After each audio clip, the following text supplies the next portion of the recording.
روزے کی نیت کیسے کریں؟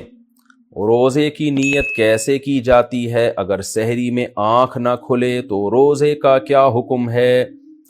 دیکھیں، روزے کی نیت بس دل میں کی جاتی ہے۔ رمضان میں تو سب کی نیت ہوتی ہے، جو سحری کر رہا ہے تو اس لیے کر رہا ہے نا کہ روزہ رکھے گا، تو اتنی نیت کافی ہے۔ یہ جو مشہور دعا ہے وہ بھی صومی غد نویت من شہر رمضان، یہ کسی حدیث سے ثابت نہیں ہے، تو بس دل میں نیت کافی ہے۔ تو البتہ جو قضا روزہ ہے نا، قضا روزہ رمضان کا، جب آپ قضا روزہ کریں تو پھر نیت صبح صادق سے پہلے ضروری ہے۔ اور اگر قضا روزہ نہیں رکھ رہے، نفلی روزہ رکھ رہے ہیں یا رمضان کا روزہ رکھ رہے ہیں رمضان کے اندر، تو پھر نصف النہار سے پہلے بھی نیت کافی ہے۔ نصف النہار کا مطلب یہ ہوتا ہے صبح صادق سے لے کے غروب آفتاب تک جتنے گھنٹے بنتے ہیں نا، تو آدھا ٹائم گزرنے سے پہلے جیسے روزہ اگر 14 گھنٹے کا روزہ ہے تو صبح صادق سے لے کے 7 گھنٹے گزرنے سے پہلے تک آپ روزے کی نیت کر سکتے ہیں۔ تو اگر کسی کی سحری میں آنکھ نہ کھلے اور رمضان میں، تو جیسے ہی آنکھ کھلے بس وہ اسی وقت نیت کر لے، کیونکہ رمضان کا روزہ چھوڑنا کبیرہ گناہ ہے، وہ نہیں چھوڑ سکتے۔ اگر سحری میں آنکھ نہ کھلے تو بھی نہیں چھوڑ سکتے۔ بعض لوگ کم ہمت ہی کرتے ہیں کہ جی سحری میں آنکھ نہیں کھلی، دن بہت لمبا ہے، رات کو کھانا بھی تسلی سے نہیں کھایا تھا تو اب روزہ چھوڑ دیں۔ نہ، آپ کو روزہ چھوڑنے کی اجازت نہیں ہے، روزہ آپ کو رکھنا پڑے گا، چاہے افطاری میں ڈٹ کے کھایا ہو یا نہ کھایا ہو، رات کو ڈنر کرنا یاد رہا ہو یا بھول گئے ہو، صبح سحری میں آنکھ کھلی ہو یا نہ کھلی ہو، رمضان کا روزہ آپ نہیں چھوڑ سکتے سوائے اس کے کہ آپ سفر میں ہو یا آپ بیمار ہوں۔ اس کے علاوہ آپ کے لیے اجازت نہیں ہے۔ سحری اور افطاری اذان سے کریں یا وقت سے؟ سحری اور افطاری کا تعلق اذان سے ہے یا وقت دیکھ کر سحر و افطار کرنا چاہیے؟ وقت سے اس کا تعلق ہے، اذان سے نہیں ہے۔ اذانیں بعض دفعہ غلط ہو جاتی ہیں۔ بعض اہل حدیث حضرات یہ کرتے ہیں کہ سورج ابھی آدھا غروب ہوتا ہے تو وہ اذانیں دے کے سب کا روزہ توڑوا دیتے ہیں، خراب کر دیتے ہیں۔ تو میں نہیں کہتا سارے اہل حدیث ایسا کرتے، لیکن ان اہل حدیث کی خدمت میں گزارش ہے کہ خدارا آپ اپنا مسلک دوسروں پہ تھوپتے کیوں ہیں؟ اگر آپ کی رائے یہ ہے کہ آدھا سورج غروب ہونے پر افطار جائز ہے تو آپ کر لیں، لیکن آپ اذان دے کے سب کے روزے توڑوا دیتے ہیں اور اپنی رائے سب پہ مسلط کرتے ہیں، تو یہ بہت غلط ہے، یہ بہت زیادتی ہے۔ نہیں، آپ اختلافی ایک مسئلہ ہے تو اس میں اپنی رائے زبردستی ٹھونس کیوں رہے ہیں آپ دوسرے کے اوپر؟ بعض دفعہ ایسے ہوئے ہیں واقعات کہ کسی اہل حدیث کی مسجد سے اذان ہی پہلے ہو گئی، تو ان سے پوچھا گیا تو کہہ رہے ہیں ہمارے مسلک میں اور یہ حدیث کی روشنی میں جائز ہے، حالانکہ ایسا نہیں ہے حدیث سے۔ آپ کی ایک رائے ہے، آپ نے حدیث کی ایک تشریح کی ہے، تو اس تشریح کی وجہ سے آپ کی یہ رائے ہے نا، تو آپ اپنی رائے دوسری کی رائے پہ مت تھوپیں مت اس کو۔ تو اس لیے اگر کسی نے اذان سن کے روزہ افطار کر لیا اور بعد میں دیکھا کہ ٹائم ابھی داخل نہیں ہوا تھا تو اس کا روزہ ٹوٹ گیا، اس کو قضا کرنی پڑے گی۔ اور اگر پتا تھا اس کو کہ روزے کا ٹائم ابھی شروع نہیں ہوا، سورج مکمل غروب نہیں ہوا ہے، پھر بھی اس نے اذان سن کے روزہ توڑ دیا تو پھر کفارہ بھی لازم ہوگا اس کے اوپر۔ تو اس لیے اذان کے بجائے نا جو سحر افطار کے جو ٹائم کے جو جدول ملتے ہیں، نقشے ملتے ہیں، ان کو دیکھا کریں اور اس سے بھی احتیاطاً 2 منٹ بعد روزہ کھولیں۔ یہ جو حدیث میں آتا ہے کہ جلدی افطار کا ہمیں حکم ہے، تو بالکل ایسا ہی ہے، لیکن جلدی کا مطلب یقین تو ہو کہ سورج غروب ہو گیا ہے۔ تو یہ جو نقشے ہمیں ملتے ہیں جن میں سورج غروب ہونے کا ٹائم لکھا ہوتا ہے، یہ احتیاطی ٹائم ہوتا ہے، یقینی نہیں ہوتا، یعنی 100% اس پہ یقین نہیں ہوتا، لہذا اس میں کم از کم 2 منٹ کی احتیاط لازمی کیا کریں۔ میرا یہ معمول ہے ہمیشہ سے کہ اگر سورج غروب ہونے کا ٹائم 6:30 لکھا ہوا ہے تو میں 6:32 پہ افطار کرتا ہوں۔ تو سحری میں بھی بہتر ہے کہ 1 منٹ پہلے بند کر لیں، تو اس لیے اس میں احتیاط کے پہلو کو پر عمل کرنا چاہیے۔ ہاں، اگر آپ نے کئی بار تجربے کے بعد دیکھ لیا کہ ہماری مسجد کی اذان صحیح ٹائم پہ ہوتی ہے، جو غروب آفتاب کا ٹائم لکھا ہے اس سے 2 منٹ بعد ہوتی ہے، تو پھر آپ اذان پہ افطار کر لیں۔ میں جہاں رہتا ہوں یہاں ہم نے مؤذن کو پابند بنایا ہوا ہے کہ بھائی جو غروب آفتاب کا ٹائم ہے، جو ایگزیکٹ ٹائم ہے نا، اس سے 2 منٹ کے بعد آپ نے اذان دینی ہے، تو وہ دیتے ہیں۔ اس طرح پھر ہمیں اطمینان ہوتا ہے کہ اذان صحیح ٹائم پہ ہو رہی ہے، تو پھر آپ اذان پہ افطار کر سکتے ہیں۔ سارا دن محنت کی ہے تو 1-2 منٹ میں کیا جلد بازی کر کے کیا کر لیں گے بھائی؟ کیوں اپنے روزے کو مشکوک بناتے ہیں؟ سحری کے وقت میں اختلاف، عوام کیا کرے؟ سحری کے وقت میں اختلاف کے بارے میں رہنمائی فرمائیں، عوام اس اختلاف میں کیا کرے؟ جی ہاں، سحری کے وقت میں یہ اختلاف ہے کہ 18 ڈگری پہ سحری کا وقت ختم ہوتا ہے یا 15 ڈگری جب سورج آ جاتا ہے۔ ہمارے شیخ حضرت مفتی رشید احمد صاحب رودیہانوی رحمۃ اللہ علیہ رحمہ اللہ تعالیٰ فلکیات کے بہت ایکسپرٹ تھے، ماہر تھے۔ ان کی رائے یہ تھی کہ 15 ڈگری پہ جب سورج آتا ہے تو سحری کا وقت ختم ہوتا ہے، اور وہ آج کل جو نقشے چل رہے ہیں نا اس سے تقریباً 15-20 منٹ کے بعد وہ ٹائم شروع ہوتا ہے۔ لہذا اگر عام نقشوں میں ٹائم لکھا ہوا ہے کہ جی 5:40 پر لکھا ہے سحری کا ٹائم بند ہو رہا ہے، تو مفتی رشید احمد صاحب رحمہ اللہ تعالیٰ نے جو نقشے چھاپے ہیں ان کے مطابق وہ 5:40 کے بجائے 5:50 یا 55 ہوگا، 5:55 چل رہا ہے میرا خیال ہے۔ تو یہ 15 سے 20 منٹ کا اختلاف انڈیا پاکستان میں، لیکن جب آپ ناروے یا ان ملکوں کی طرف جاتے ہیں، یورپ کی طرف، تو یہ ٹائم اور زیادہ بڑھ جاتا ہے، یہ اختلاف کا جو ٹائم ہے۔ لیکن دارالعلوم کورنگی اور بنوری ٹاؤن وغیرہ کی رائے یہ ہے کہ 18 درجے پہ جب سورج ہوتا ہے تو پھر سحری کا وقت ختم ہوتا ہے، اور اس کے مطابق جو نقشے آج کل چھپے ہوئے ہیں وہ اسی کے مطابق چھپے ہوئے ہیں، وہ ٹائم ذرا جلدی ختم ہو جاتا ہے۔ اب یہ اختلاف ہے، تو اس میں اگر آپ مجھ سے پوچھتے ہیں کہ صحیح قول کیا ہے، تو صحیح قول ہماری رائے میں مفتی رشید احمد صاحب کا قول صحیح ہے۔ وجہ اس کی یہ کہ وہ مشاہدے پر مبنی ہے۔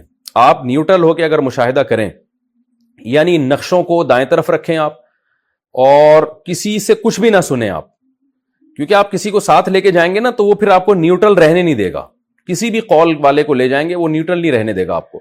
آپ نے بالکل نیوٹرل ہو کے آپ چلے جائیں کسی ایسے گاؤں دیہات میں جہاں مطلع صاف ہو، اور آپ دیکھیں صبح صادق کا ٹائم خود دیکھیں، کسی بوڑھے کو لے جائیں جو صبح صادق دیکھ کے بتاتا ہو کہ صبح صادق کب ہو رہی ہے اور صبح کاذب کب ہو رہی ہے، اس کو یہ ان اختلافات کا نہ پتا ہو، بالکل نیوٹرل آدمی کو آپ لے کے جائیں تو، اور وہ مشرق کی طرف دیکھے تو ایک روشنی پہلے جو ہے وہ ایسے لمبی عمود میں آئے گی، یہ صبح کاذب کہلاتی ہے، جھوٹی صبح، اور پھر ایک روشنی ایسے عمود میں پھیلنا شروع ہوگی جس کے بعد پھر روشنی ہی روشنی پھیلتی چلی جاتی ہے، یہ ہے صبح صادق۔ تو اس پر پوری امت کا اجماع ہے کہ پہلے صبح کاذب ہوتی ہے پھر صبح صادق ہوتی ہے۔ تو جب آپ اپنی آنکھوں سے دیکھیں گے بالکل نیوٹرل ہو کے، تو پھر آپ دیکھیں صبح صادق کا ٹائم کب ہو رہا ہے، تو جو ٹائم ہے اس کو نوٹ کر لیں، تو وہ مفتی رشید احمد صاحب کے نقشے کے مطابق ہوگا۔ یہ میں نے ان لوگوں سے پوچھا ہے جو بالکل نیوٹرل ہیں، جو گاؤں دیہاتوں میں اختلاف جانتے ہی نہیں ہیں۔ تو آپ کہیں بھی دنیا میں جائیں گے نا تو اس طرح سے آپ کو پتہ چل جائے گا۔ لیکن بہرحال اختلاف ہوتا ہے، دوسری طرف بھی علماء ہے تو ان کی ایک رائے ہے۔ تو جس آدمی میں تحقیق کی صلاحیت ہو، اس مسئلے میں تحقیق کر سکتا ہو، اور تحقیق ایسے ہی کرے گا کہ وہ نقشوں کو ایک طرف رکھے، جا کے مشاہدہ کرے، تو وہ تو مشاہدے پر عمل کرے اپنے۔ اور جس میں تحقیق کی صلاحیت نہیں ہے تو ایک عامی آدمی پھر یہی کرتا ہے کہ بھائی جس طرف جمہور علماء ہیں ان کی رائے پر عمل کر لے، اور احتیاط والی رائے پر۔ احتیاط والی رائے یہ ہے کہ آپ سحری تو کر لیں دارالعلوم کورنگی کے نقشے کے مطابق، سحری یعنی جلدی روزہ بند کر لیں آپ، اور فجر کی نماز آپ مفتی رشید احمد صاحب رحمۃ اللہ علیہ کا جو نقشہ ہے اس کے مطابق پڑھیں، یعنی 15 منٹ لیٹ پڑھیں آپ۔ تو اس میں آپ کی فجر کی نماز بھی بالاتفاق صحیح ہو جائے گی سب علماء کے نزدیک، اور روزہ بھی آپ کا سب علماء کے نزدیک ٹھیک ہو جائے گا۔ تو یہ احتیاط والی رائے پر عوام عمل کرے، عوام کو ہم یہی مشورہ دیتے ہیں۔ باقی میرا اپنا معمول اور جو مفتی رشید احمد صاحب کا معمول تھا، اور جامعۃ الرشید کے بہت سے جو ماہر فلکیات ہیں ان کا معمول یہی ہے کہ وہ رمضان کا روزہ بھی مفتی رشید احمد صاحب رحمۃ اللہ علیہ کے نقشے کے مطابق رکھتے ہیں، کیونکہ اس رائے پر ان کو 100% اطمینان ہے۔ لیکن بہرحال اختلافی مسئلوں میں انسان اپنی رائے مسلط نہیں کر سکتا، اور خاص طور پر عوام میں۔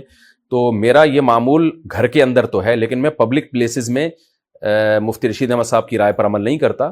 پبلک پلیسز میں کہیں بیٹھے ہوں یا کہیں رشتہ دار آئے ہوں، مہمان ہوں، تو پھر جس ٹائم پہ سب سحری بند کر رہے ہیں ہم بھی اسی ٹائم پہ بند کرتے ہیں، تاکہ خام خامے کوئی جھگڑا نہ ہو، کوئی لوگوں کو اشکالات نہ ہو۔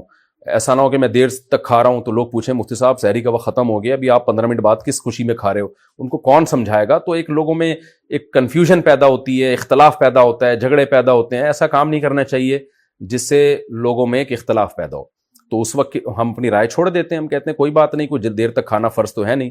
تو میں اعتکاف میں بھی کبھی بیٹھا ہوں، تو جس ٹائم پہ سارے اعتکاف والے جو دارالعلوم کورنگی کی رائے پر عمل کر رہے ہوتے ہیں تو ہم بھی اسی رائے پر عمل کرتے ہیں۔ البتہ نماز میں جلدی نہیں پڑھتا، اگر وہ پہلے ہو رہی ہے تو میں اپنی نماز میں بہرحال بعد نہیں پڑھتا ہوں، کیونکہ اس میں بہرحال احتیاط کا تقاضا یہی ہے کہ وہ دیر سے پڑھی جائے تاکہ بالاتفاق نماز ہماری صحیح ہو جائے۔ البتہ جب میں گھر میں روزہ رکھتا ہوں، سحری کرتا ہوں، تو چونکہ مجھے حضرت مفتی رشید احمد صاحب کی رائے پر 100% اطمینان ہے تو پھر میں انہی کے نقشے پر عمل کرتا ہوں، لیکن پبلک میں ایسا نہیں کرتا میں۔ اور آپ کو بھی مشورہ دے رہا ہوں، اگر کسی کو مفتی رشید احمد صاحب کی رائے پر 100% اطمینان ہو بھی جائے تو عوام میں ایک نئی جنگ نہ چھیڑے۔ وہ یہ بہت غلط حرکت ہوتی ہے کہ آپ کی ایک رائے بن گئی اور آپ سب پہ اس کو زبردستی تھوپنا شروع کر دیں اور عوام میں ایک اختلاف پیدا کرنا شروع کر دیں۔ عوام کے لیے اتنا کافی ہے کہ جس عالم پر اعتماد ہو اس کی رائے پر عمل کریں. تو اگر بنوری ٹاؤن دارالعلوم کرنگی کی رائے پر عمل کرتے ہیں تو آخرت میں نجات کے لیے ان کے لیے کافی ہے، کیونکہ بہرحال ایک ریلائبل ادارے ہیں اور ان کے بھی علماء اہل حق ہیں. تو اختلافی مسائل میں یہی ہے. اور بھی دیکھیں نا، امام شافعی کا کسی مسئلے میں اختلاف، امام حنیفہ ایک طرف، امام شافعی ایک طرف، تو جو ان اختلافی مسائل میں کرتے ہیں یہاں بھی وہی کر لینا چاہیے کہ آپ کو جس رائے پر اعتماد ہو عمل کریں، دوسرے پر نکیر نہ کریں، آپ اس کو برا بلا نہ کہیں.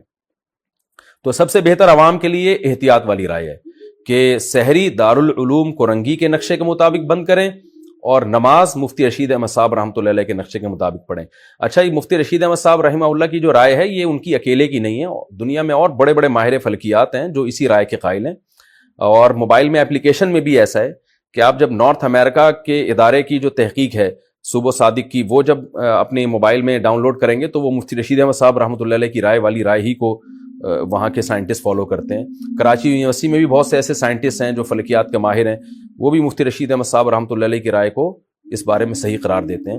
بہرحال اختلاف ہے تو احتیاط پر عمل کریں، زیادہ بہتر ہے. حالت جنابت میں روزے کا حکم. کیا حالت جنابت میں روزہ ہو جاتا ہے؟ جی ہاں، حالت جنابت کا روزے سے کوئی تعلق نہیں ہے، ہو جاتا ہے. البتہ نماز حالت جنابت میں نہیں ہوتی. بعض لڑکوں کو احتلام ہو جاتا ہے تو صبح وہ بغیر غسل کے سحری کر لیتے ہیں تو پریشان ہوتے ہیں. تو کوئی بات نہیں، آپ بغیر غسل کے سحری کر لیں اور پھر نماز سے پہلے آپ غسل کر لیں. منہ میں غلطی سے پانی چلا گیا تو روزہ کیا ٹوٹ جائے گا؟ اگر غلطی سے منہ میں پانی چلا جائے تو روزہ ٹوٹ جائے گا اور صرف قضا ہوگی یا کفارہ بھی ہوگا؟ ایک ہوتا ہے بھولے سے پانی پی لینا، تو بھولے سے پانی پینے سے تو روزہ بھی نہیں ٹوٹتا، کفارہ بھی نہیں ہوتا. ایک ہے غلطی سے پانی چلا جانا، یعنی آپ کو روزہ یاد تھا اور آپ نے منہ میں کلی کی اور غلطی سے منہ میں چلا گیا، وہ روک ہی نہیں سکے پانی، تو پھر روزہ ٹوٹ جائے گا آپ کا. ایسی کوئی حدیث ہمارے پاس نہیں ہے جس میں آتا ہے کہ غلطی سے پانی پینے سے بھی روزہ نہیں ٹوٹتا. بھولے سے ہے، غلطی کا نہیں ہے. تو غلطی سے چلا گیا تو یہ چونکہ آپ کی غفلت ہے لہذا روزہ ٹوٹ جائے گا، لیکن کفارہ نہیں ہوگا کیونکہ جان کر آپ نے نہیں کیا، صرف قضا ہوگی. روزہ نہیں رکھا تو صرف قضا اور کفارے کا حکم. اگر کوئی شخص جان بوجھ کر روزہ نہ رکھے تو بعد میں قضا کرے گا یا کفارہ بھی دے گا. اگر روزہ رکھا ہی نہیں ہے تو پھر صرف قضا کرے گا، کفارہ نہیں دے گا، اور بہت بڑا کبیرہ گناہ بھی ہوگا، مرتکب ہوگا گناہ کا. اور اگر توڑ دیا تو پھر کفارہ بھی ہے 60 روزوں کا. روزہ توڑنے کا کیا وبال ہے؟ جان بوجھ کر روزہ توڑنے کا رواج بڑھتا جا رہا ہے، اس بارے میں کچھ ارشاد فرما دیں. بہت بڑا جرم ہے رمضان کا روزہ چھوڑنا بھی اور توڑنا بھی. چھوڑ دیا تو قضا رکھنی پڑے گی اور گناہ بھی ہوگا، توبہ بھی کرنی پڑے گی. اور دیا تو کفارہ ہے. کفارہ کیا ہے؟ 60 روزے لگاتار رکھنے پڑیں گے. دسمبر جنوری میں رکھ لیں جب دن ٹھنڈے ہوتے ہیں، بیچ میں ایک دن کا بھی ناغہ ہو گیا چاہے بیماری سے ہوا ہو تو پھر دوبارہ سے 60 رکھنے پڑیں گے. البتہ عورت کو مینسز کی وجہ سے جو ناغہ ہوتا ہے وہ معاف ہے، تو ورنہ کنٹینیو 60 روزے آپ کو رکھنے پڑیں گے. اور جو بوڑھے لوگ ہوتے ہیں روزہ رکھنے کی طاقت ہی ختم ہو گئی ان میں، پھر وہ 60 غریبوں کو 2 ٹائم کا کھانا کھلائیں گے. جوان آدمی جو روزہ رکھ سکتا ہو اس کو 60 غریبوں کو کھانا کھلانے سے کفارہ ادا نہیں ہوگا، اس کو 60 روزے ہی رکھنے پڑیں گے.